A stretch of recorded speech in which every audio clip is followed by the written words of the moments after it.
آقا کریم صلی اللہ علیہ وسلم کی بارگاہ بے کس پناہ میں 7 سال کا بچہ پیش کیا گیا۔ اب وہ بچہ کون تھا؟ وہ بڑے امیر خاندان کا۔ اس کے ماں باپ ڈھونڈتے ڈھونڈتے مکے آئے۔ اس کے رشتہ دار نے دیکھا خانہ کعبے میں کہ یہ تو بچہ ہمارے ملک کا۔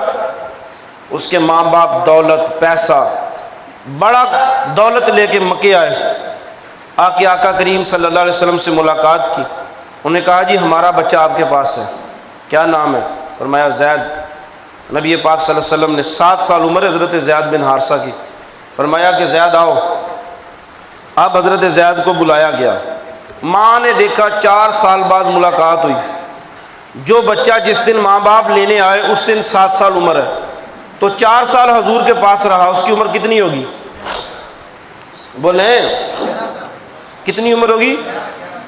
11 سال نہیں، جب حضور پاک صلی اللہ علیہ وسلم کے پاس آیا 7 سال عمر ہے، اور جس وہ فروخت ہوتے ہوتے حضور پاک کے پاس آیا، جب وہ گھر سے اٹھایا گیا تھا اس کی عمر 3 سال تھی۔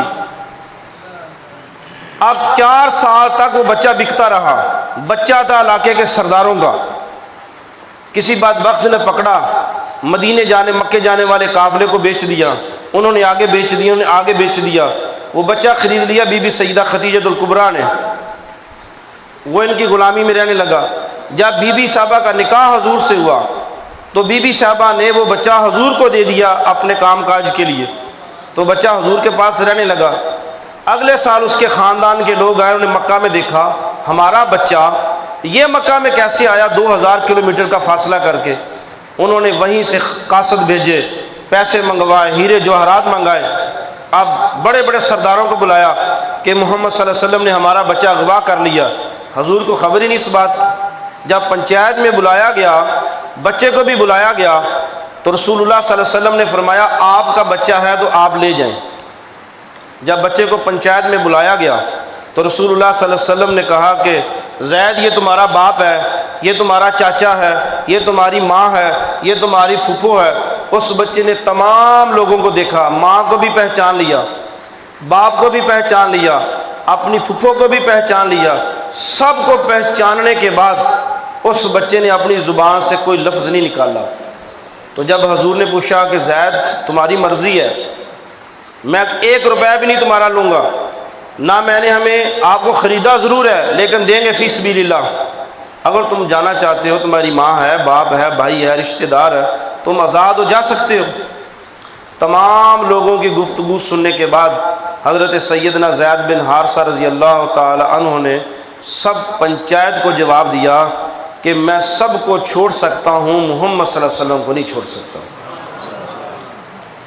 میں ماں بھی قربان، باپ بھی قربان، چاچا بھی قربان۔ تو پھر اس کے ایک رشتہ دار نے کھڑے ہو کے کہا کہ تمہاری مت ماری گئی ہے، یہاں تو محمد کے غلام بن کے رہو گے، اور اپنے قبیلے میں جب جوان ہو جاؤ گے سردار بن جاؤ گے، وہاں کی سرداری، یہاں کی غلامی، یہاں تو ساری زندگی غلام ہی رہو گے۔ تو حضرت زید بن حارثہ نے کہا کہ مجھے وہ سرداری قبول نہیں ہے، مجھے محمد کی غلامی قبول ہے۔ فرمایا کہ جب قیامت تک محمد کے غلاموں کا نام لیا جائے گا تو میرا نام بھی لیا جائے گا۔ تو حضور پاک نے ان کا بازو پکڑ کے کہا کہ آج کے بعد زید بن حارثہ میں محمد کا بیٹا ہے۔ آپ سرکار نے اپنا بیٹا بنا لیا اور ساری زندگی یہ حضور پاک کے پاس رہے، اور پھر حضور پاک صلی اللہ علیہ وسلم کے زمانہ مبارکہ میں ان کی شہادت ہوئی، جنگ موتا کے اندر یہ کمانڈر بنائیں گے اور پھر یہ شہید ہو گئے۔ یاد رکھیں کسی کو کوئی اختیار نہیں ہے، آپ جہاں بھی ہیں اپنی کوشش، اپنے کاوش اپنے بزرگوں سے کہیں، اپنے علماء سے کہیں، اپنے پیروں سے کہیں کہ خدا را اس بل کی مخالفت کریں۔ اس بل کو اگر حکومت نے منظور کر لیا تو پھر سمجھ لیں کہ ہم سارے کے سارے مسلمان اللہ تبارک و تعالیٰ کے عذاب اور عقاب کی چکی میں پس جائیں گے۔ اللہ معاف نہیں کرے گا۔ اللہ کو پھر ایسا بزدلانہ دین پسند نہیں ہے۔ اللہ خود غیرت والا ہے اور اللہ کو غیرت والا دین پسند ہے۔ تو میں آپ کو صرف یہ بتانے کے لیے کہ اللہ تبارک و تعالیٰ ہم سب کی اس کوشش اور کاوش کو قبول و منظور فرمائے۔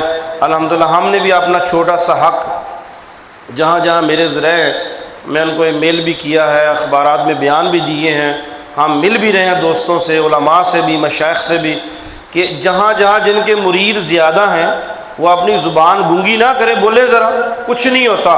حکومتیں آنی جانے والی باتیں ہیں، یہ آتے بھی رہیں گے۔